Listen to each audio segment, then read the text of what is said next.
इस साल FBR के रेवेन्यूज़ का तखमीना 7,004 अरब रुपए है, जिसमें सूबों का हिस्सा 4100 अरब रुपए होगा। बरामदात इस वक्त 31 अरब डॉलर का तखमीना है। अगले माली साल में इनको 35 अरब डॉलर तक बढ़ाने की इक़दाम किए जाएंगे। अस्सलाम वालेकुम। हर सू आ रही है महंगाई की पुकार। किस तरह का बजट आया है इस बार? क्या तवक्कुआत पर उतर पाएगी हुकूमत इस बार? मैं हूँ आतिफ यूसुफ, आप देख रहे हैं बदाम सरकार, जो कि है कराची की पुकार।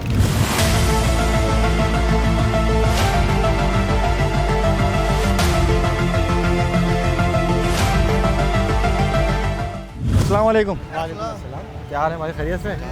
सर बजट आया है तो क्या लग रहा है बजट ये आवाम की दोस्त है? आवाम गरीब का तो कोई रिलीफ नहीं है, कोई रिलीफ नहीं है बजट में। गरीब को कुछ भी नहीं है भाई। अच्छा, हम ये रोजी कमाते, रोजी भी गया, छीन गया।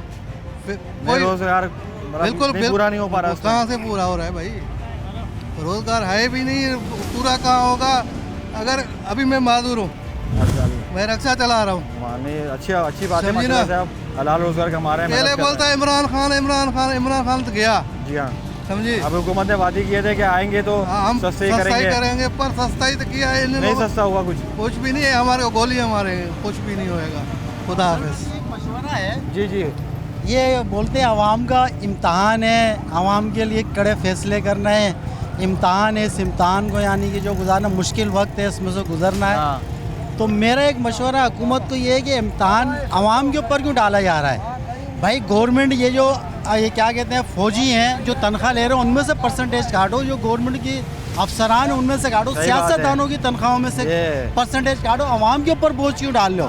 जो उनकी तनख्वाहों में से बोझ डाल के यानी 30% काटो, 50% काटो। सही बात है। फिर उसके बाद क्या कहते हैं, हमारी टैक्स से तनख्वाह जाती है। अपना कर्जा यानी कि उतारो।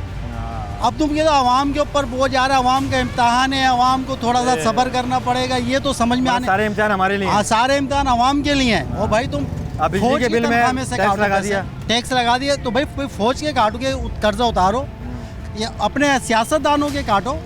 जो जिसके पास 10 लाख की कार है, 20 लाख की कार है, उसमें से 30% या 20% उसका हिस्सा काटते जाओ महीने के महीने। पेट्रोल कम कर दो उसका, नहीं पैसे काटो ताकि कर्जा उतरता जाए। ये जो जितने भी आवाम के ऊपर बोझ पड़ा हुआ है, मराते खत्म होंगी तो पैसा बचेगा। अगर वो 30% भी फी सियासतदान की तनख्वाह से काटेंगे ना तो खरबों रुपया बनेगा।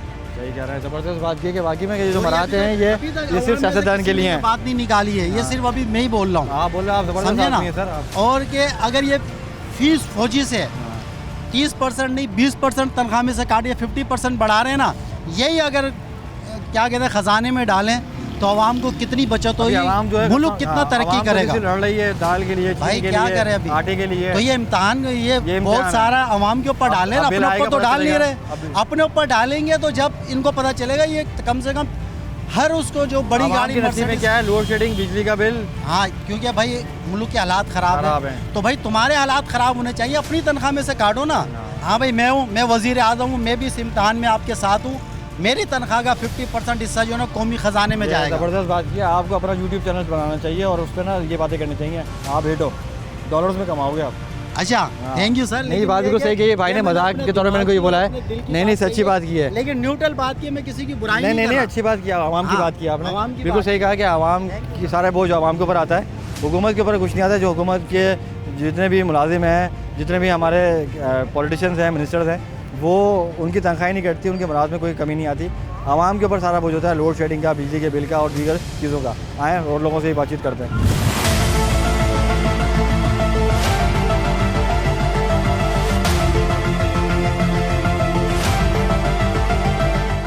अस्सलाम वालेकुम सर। सर ये बजट आया है, क्या कहेंगे, ये आवाम दोस्त बजट है या बोझ आया है, एक और बोझ आ गया है आवाम के ऊपर? बस अब बजट के लिए क्या कर, हमारे लिए तो बेहतर है क्योंकि हम तो पोस्ट ऑफिस के मुलाजिम हैं। किसके मुलाजिम? पोस्ट ऑफिस के रिटायर हो गए हम। रिटायर्ड है आप? पेंशन पे बढ़ी है ना? पेंशन भी 5% बढ़ी है। दूसरी बात ये कि 15% तनख्वाह बढ़ाई है। अब ये कि महंगाई तो बहुत है, लेकिन अब इस पर क्या कह सकते हैं। हुकूमत जो है ना, हुकूमत के इदारों पर ही सारी करम नवाजी होती हैं, आवाम के लिए क्यों नहीं होती ये सारी करम नवाजी? अब ये तो अब बड़े लोगों को चाहिए कि आवाम के लिए भी कुछ सोचे, क्योंकि गरीब बस क्या कर सकते हैं। इसी तरह आवाम इसी तरह जो है ना जिंदगी गुजार के जो है ना आगे निकल जाएगी बस। अभी इस बजट में सबसे ज़्यादा नहीं, हज़रत बात सुने। नहीं आपने बात सही की।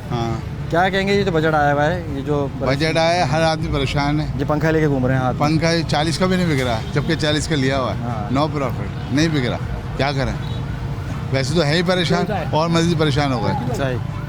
अभी ये जो बजट आया है उसमें तो और परेशानियाँ बढ़ गई हैं, बढ़ गई का बिल। हाँ, कुछ लोग तो घर से निकलने ही नहीं कि मैं निकलूँ तो क्या लाऊं क्या नहीं लाऊं। मतलब बाहर निकलेंगे तो किराया भी लगेगा। 3 टाइम का खाना है तो समझ लो 1 टाइम खाने ले रहे हैं, कसम खुदा की। ये हालात आता है, क्या करें।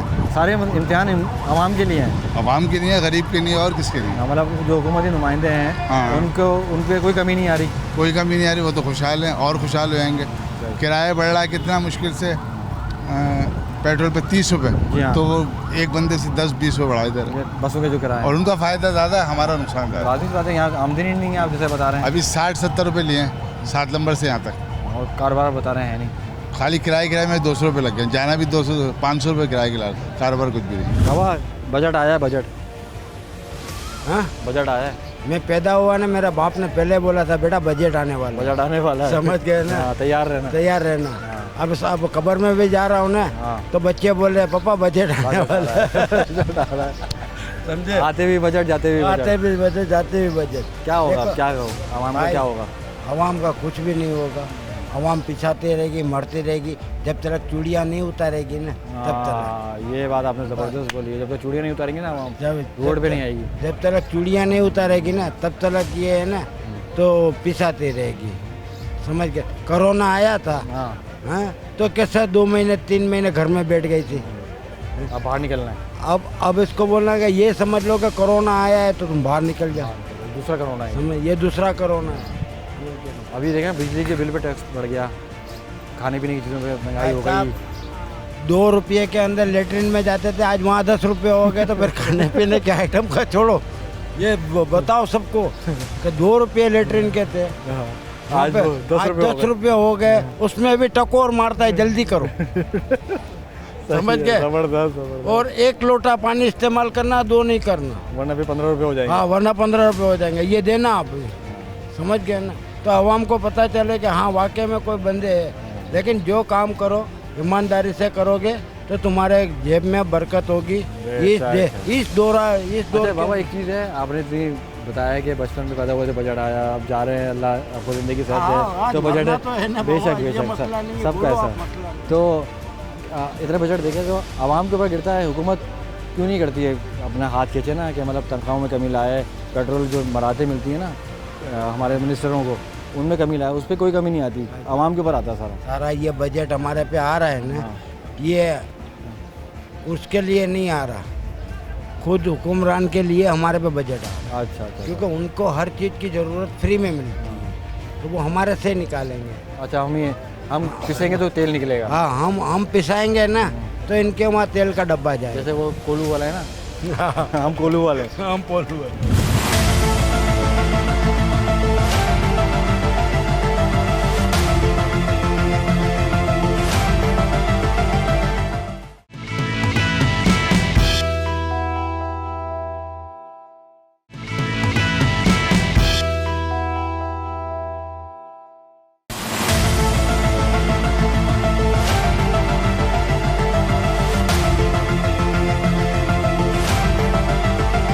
इस साल FBR के रेवेन्यूज़ का तखमीना 7,004 अरब रुपए है, जिसमें सूबों का हिस्सा 4100 अरब रुपए होगा। बरामदात इस वक्त 31 अरब डॉलर का तखमीना है।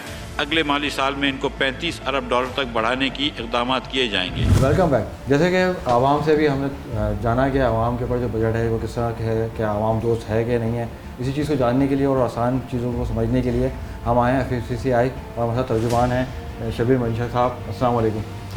अस्सलाम वालेकुम। सलमान चावला साहब, अस्सलाम वालेकुम। सर, असल में हम जो समझने आए और सीखने आए कि ये जो बजट आया है, ये बजट आवाम दोस्त है, किस तरह से इम्प्लीमेंट होगा और किस तरह से आवाम इससे मुस्तफ़ीद हो सकेगी। देखिए जी, ये जो बजट है ना, ये इतना आवाम दोस्त तो नहीं है, मगर इतना सख्त भी नहीं है जितना हम समझ रहे थे कि हालात को देखते हुए आएगा। इसमें कुछ अच्छी चीज़ें भी हैं और कुछ ऐसी चीज़ें भी हैं जो जिस पे लोगों को मज़ीद बोझ पड़ेगा, मगर ज़ाहिर जो लग रहा है और जो ज़्यादातर लग रहा है कि इसमें इतनी मुश्किलें नहीं हैं जितनी हम समझ रहे थे कि आएंगी। अच्छा, मतलब ये अगर जैसे हम आम उसमें बात करें जैसे बिजली, सबसे इम्पोर्टेंट चीज़ जो है बिजली का बिल, जिसमें उन्होंने बताया कि वो एक टैक्स लगेगा, तो वो किस तरह से इम्प्लीमेंट होगा, किस तरह से वो आवाम के पर वो सारी चीज़ें जो है मुसलत की जाएंगी? नहीं, कोई टैक्स ऐसा नहीं लगाया, वो लगाया उन्होंने रिटेलर्स पे। और वो जो हम इसमें सबसे ज़्यादा FPCCI का मुतालबा था कि आप रिटेलर्स को जो है फिक्स टैक्स पे ले जाएं। जो सेल टैक्स और इनकम टैक्स वगैरह है उसकी उन्होंने एक तरीक़ाकार बनाया है जो कि बिजली के बिल से लिया जाएगा। वो एक अच्छी चीज़ है, मगर उसमें ये देखना है कि उसका जो तरीक़ाकार है वो ऐसा हो कि उसका जो बोझ है वो आवाम पे ना पड़े। मतलब घरेलू सार्फिन के ऊपर घरेलू सार्फिन पे कोई ऐसा, वो बिजली का पे इन्होंने कोई टैक्स नहीं लगाया जो घरेलू सार्फिन पे असरअंदाज होगा। सही। ओवरऑल जो ताजिर हैं, ताजिर बड़े परेशान थे और बात भी हो रही थी ताजिरों की कि वो चाहते थे कि थोड़ा रिलीफ मिले, क्योंकि पिछले कोरोना से निकल के आए तो अभी वो उसी में ही फंसे हुए थे, फिर बजट आ गया, फिर दूसरे बजट आ गया, तो अभी ये ताजिरों के लिए थोड़ा इसमें रिलीफ है या ताजिर अभी भी उसमें फंसे हुए शोशोबाजी में? ताजिर तो अभी भी उन्हीं हालात में ही हैं और ताजिरों के लिए, क्योंकि इंटरनेशनली जो प्राइसिंग है, इंटरनेशनली जो चीज़ें मिल रही हैं वो महंगी ही हैं, और उससे चूँकि यहाँ पे महंगाई होती है और आवाम को तकलीफ़ है, इतनी चीज़ें महंगी होती है, एडिबल ऑयल से लेके दालों से लेके सीड से लेके हर चीज़, ये जो कमोडिटीज़ हैं उनके अंदर प्राइसिंग बढ़ चुकी है। कंस्ट्रक्शन सेक्टर के अंदर बहुत ज़्यादा, जैसे लोहे की प्राइसिंग है, सीमेंट की है, वो सब रॉ मटेरियल्स महंगे होने की वजह से तो ताजिर इन चीज़ों से खुश नहीं होता है कि जिस वक्त चीज़ें महंगाई। तो गवर्नमेंट का तो कहना ये है कि हम ताजिरों को रिलीफ दे रहे हैं, तो वो किस मद में रिलीफ है? अगर आप समझा सकें आसान अल्फाज में कि गवर्नमेंट का ये कहना है कि हम रिलीफ दे रहे हैं ताजिरों को, लेकिन ताजिर जो हैं वो अभी भी इसी बात पर अटके हैं कि हमें रिलीफ कोई नहीं मिल रहा है, छोटा ताजिर हो या बड़ा ताजिर हो। देखिए, जो छोटा ताजिर को तो इस दफ़ा जो फिक्स टैक्स पे लाए हैं ये इनके लिए बहुत बड़ा रिलीफ है। और गवर्नमेंट के पास भी जो हालात हैं इस वक्त, माशी हालात हैं और वर्ल्ड वाइड जो प्राइसिंग है, उसके बाद गवर्नमेंट के पास भी एक लिमिटेशन है, जिसको अब हमें भी ये बात समझना चाहिए कि वो दौर नहीं है जिसमें जो है हम बहुत आसानी से चीज़ों को संभाल सकें। हमें भी कुछ गवर्नमेंट जो इस वक्त फिक्स टैक्स आया है इसको हमें ताजिरों को इसको इम्प्लीमेंट कराना होगा, देना होगा कि गवर्नमेंट के पास पैसे आएँ। और जो हमारा ये जो एक इनका पुराना एक मसला था जो अब बजाय लग रहा है कि हल हो जाएगा इंशाल्लाह। अच्छा, दूसरा ये कि डॉलर्स की बात हो रही थी आपसे कि डॉलर्स जब तक कंट्रोल नहीं होगा तो चीज़ें मैनेज नहीं हो पाएंगी, तो वो किस तरह से डॉलर मैनेज होगा, किस तरह से आगे मामला चलेंगे फ्यूचर में? ये बहुत अहम सवाल है, क्योंकि इसके अंदर जो हम देख रहे हैं कि ऑलरेडी इस बार हम एक्सपेक्ट करें 76-77 बिलियन डॉलर्स की हमारी इंपोर्ट्स होंगी और हमारी एक्सपोर्ट्स को बढ़ना चाहिए, जो हमारी एक्सपोर्ट उस तरह नहीं बढ़ी है जिस तरह हम एक्सपेक्ट करते हैं कि जी कि एक्सपोर्ट्स बढ़ेंगी।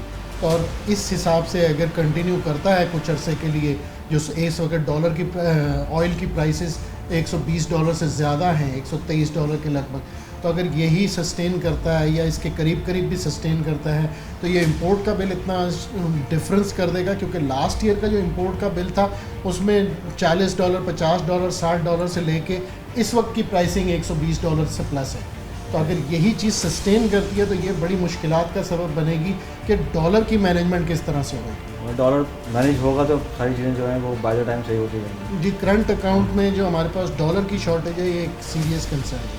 अच्छा, आपसे बात हो रही थी IT के हवाले से, आपने बड़ी अच्छी बात बताई कि हमारे नौजवानों के लिए कि IT की फील्ड में बड़ी अपॉर्चुनिटीज़ हैं, उनको किस तरह से गवर्नमेंट किस तरह सपोर्ट करे या किस तरह से इदारे काम करें कि वो एक जो स्किल्ड है वो स्किल्ड हो जाएं, नौजवान अपने पैरों पर खड़े हो सकें, जैसे ऑनलाइन बिजनेस चल रहे हैं, ऑनलाइन काम हो रहे हैं। इसमें तो ऑलरेडी गवर्नमेंट बग़ैर भी हमारे जो फ्रीलांस की सर्विसेज हैं इस वक्त वर्ल्ड नंबर 4 पे इस वक्त हम आ चुके हैं।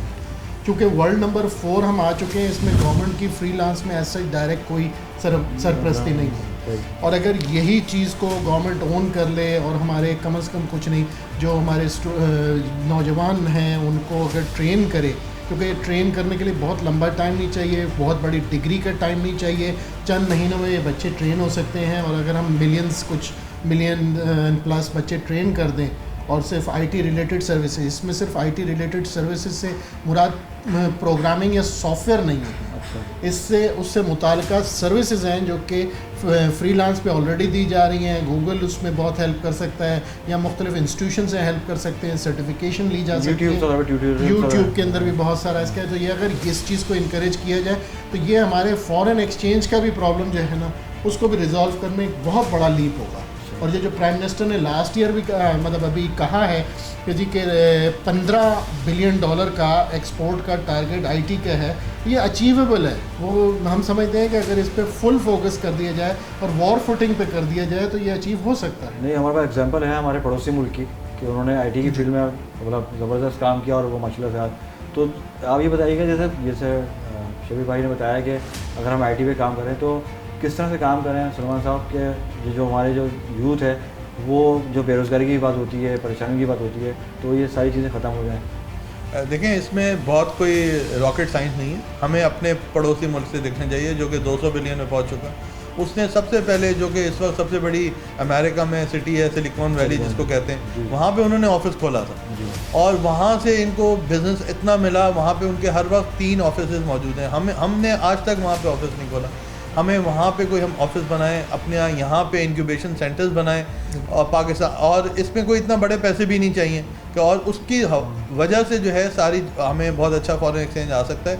हमारे यूथ जो है बहुत ही इंटेलिजेंट है और अभी हमारी गवर्नमेंट की सरपरस्ती ना होते हुए भी हम तकरीबन कोई 4 बिलियन का इस वक्त हम क्लोज करेंगे इस वक्त आईटी। और अगर कोई हमें सरपरस्ती मिल जाए बच्चों को, हमारे सारी चीज़ें, तो बहुत अच्छा इंक्रीज़ आ सकता है। दूसरी बात ये जो आपने कहा कि जी डॉलर कैसे कंट्रोल होगा, डॉलर कंट्रोल करने के लिए हमें लोकल इंडस्ट्री लगानी पड़ेगी। अच्छा। लोकल इंडस्ट्री में जिसको आप कहें इम्पोर्ट सब्स्टिट्यूशन, उसमें हमें बहुत ही तरीके से जाके और उसमें हमें अपनी लोकल इंडस्ट्री, जब तक हम ग्रो नहीं करेंगे इम्पोर्ट सब्स्टिट्यूशन पे नहीं जाएंगे। स्पेसिफिक बता दें कि किन चीज़ों में काम किया जाए। हर चीज़ में जो भी हम चीज़ें इंपोर्ट कर रहे हैं, हमने देखें चाइना, हम चाइना से हमारी $16 बिलियन की एक्सपोर्ट है। हम चाइना को ये बात कह सकते हैं कि जी आप जो भी $2 बिलियन से ज़्यादा की कमोडिटी यहाँ पे भेजें, आप उसकी यहाँ पे इंडस्ट्री लगाएं, उनको इंसेंटिव्स दें, ऐसी कोई चीज़ें करें कि यहाँ पे हमें इंपोर्ट सब्स्टिट्यूशन हो और आईटी इंडस्ट्री जो हमें एक लो हैंगिंग फ्रूट लगता है कि हम उसको बहुत आसानी से ले लेंगे और बहुत उसमें ग्रो कर लेंगे और उसमें कोई इतने ज़्यादा पैसे भी नहीं चाहिए लगाने पड़ेंगे, उन चीज़ों को देखें तो इंशाल्लाह हमारी मईशत काफ़ी बेहतर हो जाएगी आने वाले सालों में। तो आवाम के लिए आपने ये कहा कि अच्छी नवीद है आगे, अगर ये बजट जैसा आपने बताया कि आवाम दोस्त पैरल आवाम दोस्त भी है नहीं भी, तो आगे किस तरह से चीज़ें करनी चाहिए हुकूमत को कि थोड़ी सी जो रिलीफ मिले आवाम को, क्योंकि पेट्रोल भी महंगा है। जी जी, इस वक्त मैं ये कहूँगा कि आवाम को जो है ना, हमने बहुत इस वक्त हमने गवर्नमेंट की तरफ देख लिया, आवाम को खुद आगे बढ़ना होगा। और जो हमें इस वक्त नज़र आ रहा है, जो हमारा यूथ इंटेलिजेंट है, हमारी सबसे बड़ी यूथ इकोनॉमी है, हमारी 52% की जो है पॉपुलेशन वो यूथ है, तो हमें यूथ को इस वक्त देखते हुए हमें आईटी इंडस्ट्री पे तवज्जो देनी चाहिए। आईटी इंडस्ट्री को हम जितना बढ़ाएंगे, और उसमें कोई ना कि हमें प्राइम मिनिस्टर साहब ने कहा हम लैपटॉप भी देंगे, हमें इस टाइप की कोई चीज़ें करते हुए इस तरह हम बढ़ाएं कि हमारे सपोर्ट के अंदर भी कुछ बेनज़ीर इनकम सपोर्ट, जी वो तो देखें अलग बात है, मगर हमें इस वक्त खुद कुछ आगे बढ़ना होगा, हमारी यूथ को आगे बढ़ना होगा, नौजवानों को आगे बढ़ना होगा, और हमें अपनी मदद आपके तहत इस आईटी इंडस्ट्री को आगे लेके जाना होगा, जो कि मुश्किल काम नहीं।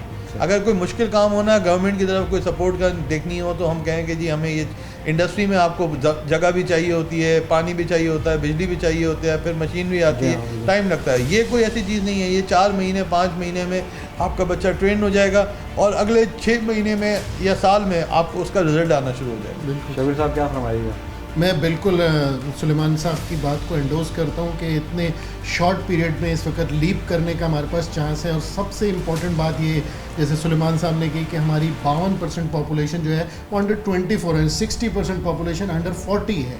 और जिस मुल्क की इतनी पॉजिटिव अप्रोच हो, वो यकीनन एक चैलेंज भी है कि यूथ को एक डायरेक्शन देना, लेकिन इसके पैरेलल ये बहुत बड़ी अपॉर्चुनिटी भी है, जिसको अगर हम टैप कर लें तो पाकिस्तान के लिए कोई $1000 फ़ी बच्चा कमा लेना कोई ऐसी बात नहीं है। क्योंकि आईटी इंडस्ट्री में, मैं रिपीट कर रहा हूँ सर, आईटी इंडस्ट्री में $2,000 से $5,000 फ़ी बच्चा कमाना इस वक्त कोई ऐसी बात नहीं है। हम 1000 भी कमा लें और 1 मिलियन भी हो, तो हमारे जितने मसाइल हैं, जो हम IMF के साथ रहते हुए जिन मुश्किलात को हम लोग कंपनसेट करते हैं अपनी मजबूरियों में, वो सारी चीज़ का एकदम चेंज आ जाएगा। और हर घर में जिसमें अगर वो बच्चा काम रहता है या होता है, उसकी फैमिली का स्ट्रक्चर चेंज हो जाएगा, उसके अंदर खुशहाली आ जाएगी। और इसके अंदर सबसे मेन बात, जैसे सुलेमान साहब ने कही, और वही बात है कि स्किल डेवलप कर लें।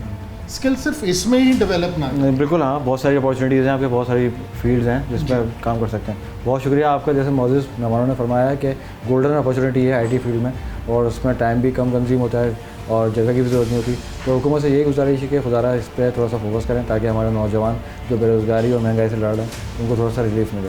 मिलते हैं आपसे एक ब्रेक के बाद।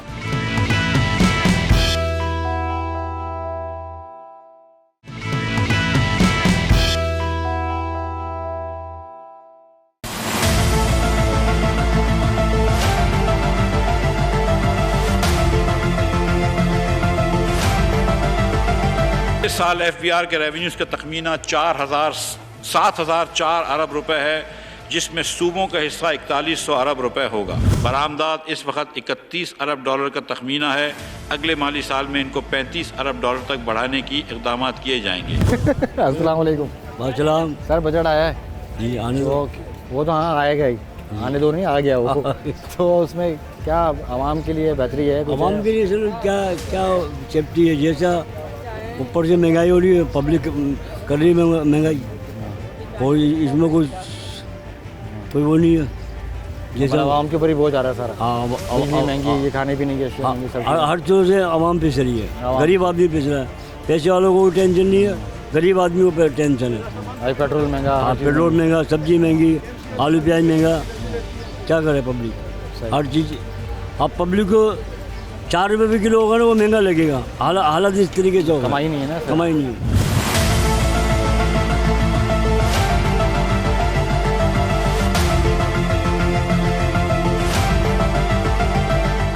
जो ये बजट आया है, ये समझ लें कि आप गरीब इंसान की अब फाके कशी पर मजबूर हो जाएंगे। सही है।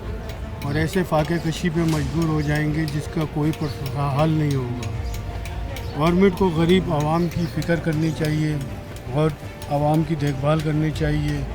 खाने पीने से अगर बचेगा तो फिर बिजली का बिल, गैस का बिल, ये चीज़ें बीमारियाँ हैं, दुख तकलीफ़, बीमारियाँ, हर चीज़ से इंसान परेशान हो जाएगा।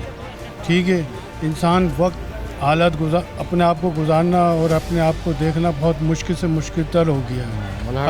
हर चीज़ महंगी हो गई है। एक मज़दूर आदमी अगर 800 या 1000 दिहाड़ी ले रहा है तो सबसे पहले वो 600 रुपये का तेल ख़रीदेगा, उसके बाद वो हंडिया पकाएगा। वो किस तरीके से 600 का तेल ख़रीदेगा? खुला तेल हाँ, खुला तेल पे पाबंदी लग चुकी है। हर चीज़ इंसान से दूर होती चली जा रही है। तो ये बजट है, जब अभी आपने देखा ना बजट आया, इसमें क्या कोई फ़ायदा है आवाम के लिए? गरीब आवाम को तो कभी कुछ मिलता ही नहीं है। जो भी हाकिम आता है, जो भी सरबरा आता है, सिर्फ वो अपनी ज़ात तक रहता है, गरीब आवाम के लिए नहीं सोचता। जी सर। ये बजट नहीं, इसको तो आप कह दो कि एक मुसीबत आई है गरीब आदमी पर। ये इम्पोर्टेड हुकूमत है, ये कोई गरीब आदमी के लिए रिलीफ देने के लिए नहीं आई। ये अपने केसेस ख़त्म कराने के लिए हैं। ये अपने मतलब के कानून पास कराएंगे जिस तरह नेब वगैरह, ये गरीब आदमी के लिए। गरीब आदमी के लिए तो इनके हुकूमत आते ही मुसीबत शुरू हो चुकी थी। हुकूमत कोई भी आया, आवाम के लिए परेशानी होती है। आवाम के लिए तो ये सोच ही नहीं रहे ना। ये तो हुकूमत, आपको पता है, इसको तो कहा ही जाता है इम्पोर्टेड हुकूमत। इन्होंने तो आने अपने केसेस ख़त्म कराने, ECL में से नाम निकलवाने, नेब पे इदारा और चीज़ का एक कानून अपने पास करके गरीब आदमी पे एक धमाका करके निकल जाएंगे। तो ये सोचना चाहिए हमारे इदारों को भी। इससे पहले इमरान खान की हुकूमत थी, वो बिल्कुल सही जा रही थी। अच्छा, वो तो बोल रहे हैं क्या, ये जो महंगाई हो रही है इमरान खान करके गए, उसकी वजह से? खुद बताएं, IMF आपको तब पैसा देता है जब आप उसकी शराइत पूरी करें। IMF तब तक आपको पैसा ही नहीं देता। ये शराइत इन्होंने पेट्रोल, अभी पता नहीं क्या क्या करेंगे। गरीब आदमी का कोई मुस्तकबिल नहीं है। जो अमीर है बस वो अमीर होता चला जा रहा है, गरीब है गरीब परेशान है। महंगाई पे बात हो रही है, बजट के ऊपर बात हो रही है कि आवाम दोस्त है कि नहीं। तो आए लोगों से जानते हैं कि वाकई में ये जो नया बजट आया है, ये आया कि आवाम दोस्त है क्या नहीं। ऐसे ये बातें हो रही हैं कि आवाम को रिलीफ दिया गया है। तो अस्सलाम वालेकुम, कैसे हैं हज़रत? आप सुनाए भाई? अल्लाह का शुक्र भाई। महंगाई, हाँ भाई, वही बात है। महंगाई आ गई, बजट आ गया, अल्लाह खैर करे। बजट आया, कैसा लगा? बस आवाम के लिए कुछ दिखाएं तो अच्छी बात है। नहीं समझ में आया बजट? नहीं आया। हर बंदा ये परेशान है क्या बिजली महंगी हो गई, हाँ, टैक्स लग गया। देखो बिजली उससे ज़्यादा महंगी कर दी है ही नहीं। पहले तो बिल ले रहे हो पूरे, लाइट ही नहीं है। लाइट नहीं है, हैरत की बात है ना यार। पूरे पाकिस्तान में कुंडे लगे हुए हैं, कराची हमारी भी नहीं है, आपको खुद को पता है। अच्छा, पता है क्या, मुझे ये भाई देखता हूँ ना, ये दे रहा है रायल भाई, इधर आएगा, ये मैं देखता हूँ ना, ये भाई मुझे ये आवाम लगता है। ये देखें, ये आवाम लगता है। ये घूमता है तो फिर तेल निकलता है। ज़ाहिर है, सही है।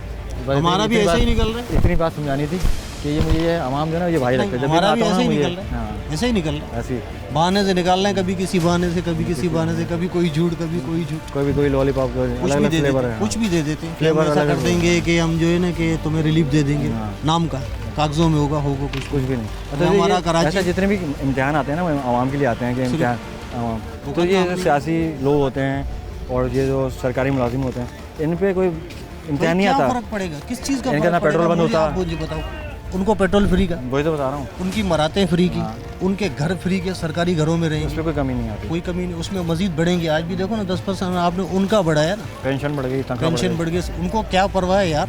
तुम्हारी नौकरियां भी पूरी नहीं कर रहे, साइड बिजनेस भी उन्होंने करे हुए हैं, क्या क्या नहीं करा उन्होंने, पर क्या क्या कर रहा है बस। हम तो यहाँ पे खट्टा नहीं खा सकते, नहीं कसम से अपना काम है, फिर भी रो रहे हैं। अल्लाह बेहतर करेगा। पूरी कराची को हम खिला रही है, कराची 12-12 घंटे गांव बना दिया, 10 दिन हो गए। सही बात है, टैक्स इतना बढ़ के जा रहा है जी, मिल रहा कुछ नहीं, कुछ भी नहीं मिल रहा। काम वही है, सड़कें वही हैं, रोड वही है, पानी अल्लाह बेहतर करेगा, अल्लाह हिदायत दे। आमीन।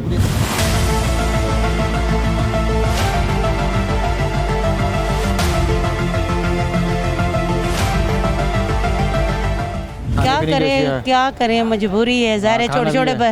छोटे छोटे बच्चे मेहनत कर रहे हैं, अब क्या करें, नहीं पूरा होता, नहीं हो रहा, बहुत मजबूरी है। लाइटें जो है वो है नहीं है, बहुत परेशान है, बिल बहुत बढ़ के आ रहे हैं। अब क्या करें, बहुत मुश्किल हो गई हमारे के लिए, गरीबों के लिए ज़्यादा प्रॉब्लम है। मतलब घर भी कमाया फिर भी पूरा नहीं होता। नहीं मेहनत वाले जिन्हों के 4-5 बच्चे हैं, दिहाड़ीदार हैं, वो बेचारे क्या करें, रोटी पूरी करनी बहुत मुश्किल हो गई है। हर चीज़ महंगाई है, ज़िंदगी के दिन बहुत मुश्किल निकाल रहे हैं हम। अच्छा जी, मतलब अगर जैसे कि पूरा घर भी काम करते हैं लेकिन पूरा नहीं होता है, नहीं हो रहा, मेहनत करते हैं, अखराजात बढ़ते जा रहे हैं, सुबह से लग के शाम तक काम मेहनत करते हैं। करती हैं आप?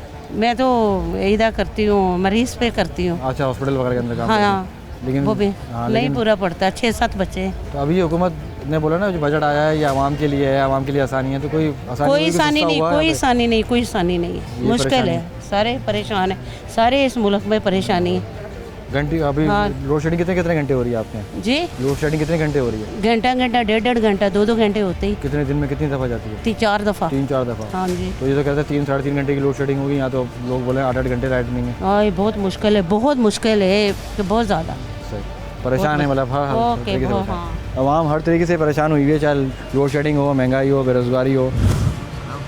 मेरे लिए भी दुआ करिएगा आप, माशाल्लाह आप पढ़ते रहते हैं, अच्छी बात के लिए, मुल्क के लिए, ये ज़बरदस्त के लिए दुआएं, दुआएं के ऊपर चल रहे हैं, तो कबूल कर ले दुआएं ये सारी। सियासतदानों ने तो मुल्क का बेड़ा गर्क कर दिया। बजट भी आ गया, ये बजट आ गया, मगर बजट तो उनका फ़ायदा है भजन, ना जो काम करते हैं उन्हीं का पैसा बढ़ा रहे हैं, आई समझ। जो रोज़ कमाने खाने वाले हैं इनका पैसा आप देखें ना, जो सिक्योरिटी गार्ड वाले हैं वो बेचारे 13-13 हज़ार रुपये के अंदर, और लोग हैं बाबा इतना मेहनत करते हैं पूरे 12 घंटे, लेकिन मिलता कुछ नहीं। जो वज़ीर आला साहब है उन्होंने फरमाया जी, जो भी अगर किसी को 25,000 से कम देगा तो उसको हम उल्टा लटकाएंगे। कौन दे रहा है 25,000? अभी मैं यहाँ बैठा हूँ, मैं अल्लाह का जिक्र कर रहा हूँ, आपसे झूठ नहीं बोलूँगा, मेरे को 25,000 नहीं मिल रहा। 7:30 पौने 8 बजे हम इधर आते हैं और 9:15 बजे जाते हैं। 13-13, 14-14 घंटे के भी कोई 25,000 नहीं दे रहा। फैक्ट्रियों में भी ऐसे ही काम कर रहे हैं, इंडस्ट्रीज सब जगह, कोई पूछने वाला नहीं है। अगर खाली ये सिंध गवर्नमेंट खाली निचले तबके को, जो बेचारे लाइन लगा कर इनको वोट देते हैं, बड़े लोग आके वोट नहीं देते, गरीब लोग हमारे जैसा लोग लाइन लगा के वोट देते हैं कि यार जी भुट्टो, जी भुट्टो, जी भुट्टो। जो जी भुट्टो का नारा लगा रही है आपके सामने फुटपाथ पे बैठा हुआ है। अच्छा, क्या करें? सही, मतलब फ़ायदा कुछ नहीं है, कोई फ़ायदा नहीं है भाई। सही। अब ये बजट आते हैं आवाम के लिए, जो वादे होते हैं कुछ नहीं, ये सिर्फ उनके लिए जो ये गवर्नमेंट वाले हैं जो बजट बना रहे हैं और गवर्नमेंट वालों को फ़ायदा दे रहे हैं। सही, भाई फ़ायदा तो उनका है ना, जो बेचारे रोज़ हमारे जैसे कमाने वाला रोज़ कुआं खोदते, रोज़ पानी पीते हैं, उनका पूरा नहीं होता, उनका पूरा नहीं होता। बिजली महंगी, खाना पीना महंगा, हर चीज़ क्या है, ये तो अल्लाह ताला मेहरबानी करे सैलानी वालों के ऊपर कि उनकी लाइन में इजाफा होता जा रहा है। दस्तरखान जो लगे हुए हैं उनकी लाइन में ये गवर्नमेंट इजाफा करती जा रही है। सही बात, क्योंकि वहाँ इज्जत से खाने को मिल तो रहा है बजाय हाथ फैलाने के। सही है सर, बहुत शुक्रिया। ठीक है, महंगाई हो गई ज़बरदस्त वाली। ये ना फांसी लगाने का टाइम आ गया गरीब इंसान को, घर में ला जाके फांसी लगा लेंगे अपने आप को। नहीं समझ में आ रहा क्या करें, इतनी महंगाई है। अभी रोज़ का 300 रुपये 400 कमाने वाला है, उसका घर का खर्चा 1000 होगा, वो कहाँ से करेगा? सही बात है। बच्चे तो रोटी मांगते हैं ना, अभी तो आटा कहाँ महंगा से है, देंगे? आटा महंगा, तेल महंगा। 100 रुपए किलो, 600 रुपए किलो तेल, कहाँ से पूरा खुला करें? तेल बंद कर दिया। खुला तेल बंद कर दिया, गरीब इंसान 1 किलो कहाँ से लेगा? या आधा पाव लेते हैं, किलो कहाँ से लेंगे? लोड शेडिंग इतनी है, बिल इतने आ रहे हैं। हाँ, बिल इतने आ रहे हैं और सारा दिन तो लाइट होती ही नहीं है। और अभी ये थके बजट हारे आया, घर पे जाओ तो सोने बैठो तो लेट चली जाती है। अभी बजट आया है तो उस पर और परेशानी बढ़ गई है, पता चला जो बजट आ गया। देखो अभी बजट तो हमारा को क्या पता, मगर लेने खर्चा करते हैं तो पता चलता है कि कितना लेने जाओ तो महंगा पता हो चलता गया है, है, हाँ। पता चलता है। अब ये सिर्फ ये वादे होते हैं, आवाम के लिए मिलता कुछ नहीं है आवाम को। आवाम को क्या मिलता है? कुछ भी हो जाए, गवर्नमेंट बदल जाए, कुछ भी हो जाए तो गरीब इंसान को क्या है? बस वादे होते हैं आवाम से। इंसान को, गरीब इंसान को तो कुछ भी नहीं मिलता है। क्या हुकूमत से क्या गुजारिश करेंगी, क्या बोलेंगे? क्या गुजारिश करे, बस यही बोलेंगे कि इतनी सस्ती महंगाई नहीं करो, महंगाई न करो। जैसे तैसे इंसान अगर जी रहा है तो जीने दे, वो क्या तुमसे मांगता है? बस जो थोड़ा सा जो जीने दो, हाँ अब आसानियाँ जीने दो, आसानी तो कर, वो खाने के खर्चे में तो आसानी करो ना। नहीं तुमसे घर की उम्मीद करते हैं, नहीं तुम्हारे को कुछ करते हैं, नौकरी की है ना घर नहीं की। कुछ करते, हाँ। जो कुछ अपना है कमाते खाते, तो गरीब इंसान को रोटी तो 2 वक्त की रोटी खाने तो दो ना। बस अब ये वो तो छीन लोगे तो क्या करेंगे? सही बात है। ये हमारी बहन ने जो बोला है कि बिल्कुल सही बोला है कि हमें जीने दो, 2 वक्त की जो रोटी है वही खाने दो। इसी के साथ में अपने दोस्त को ज़्यादा इंशाअल्लाह ताला आपसे फिर मुलाकात होगी। अल्लाह हाफ़िज़।